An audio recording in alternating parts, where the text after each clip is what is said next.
हमारे आज का जीवन हजारों साल पुरानी सभ्यताओं की देन है। विश्व इतिहास की झलक आपको ले जाएगा प्राचीन मानव से लेकर महान साम्राज्य की यात्रा पर।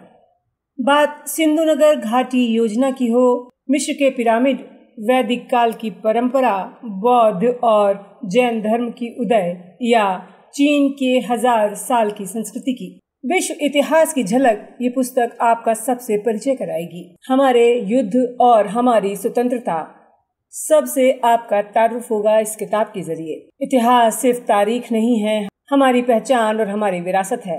अगर आप इतिहास को आसान और रोचक तरीके से समझना चाहते हैं तो जुड़िए और देखिए और सुनिए विश्व इतिहास की झलक। चलिए समय की सैर पर और सुनिए आज के एपिसोड का एक अंश। 1931 में शोलापुर में 4 स्वतंत्रता सेनानियों को फांसी दी गई थी जिन्होंने ब्रिटिश सरकार के मार्शल लॉ का विरोध किया था। मलप्पा धनशेट्टी, श्री किशन लक्ष्मी नारायण सारदा, अब्दुल रसूल कुर्बान हुसैन और जगन्नाथ शिंदे 12 जनवरी 1931 को पुणे की यरवदा जेल में फांसी दे दी गई थी।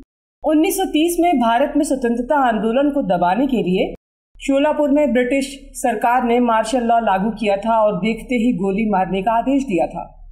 इस दमनकारी आदेश के विरोध में शोलापुर में प्रदर्शन हुए थे।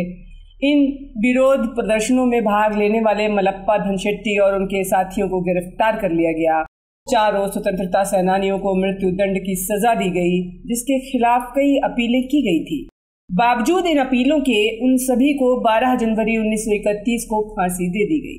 इन स्वतंत्रता सेनानियों की याद में शोलापुर में उनकी मूर्तियां स्थापित की गई हैं।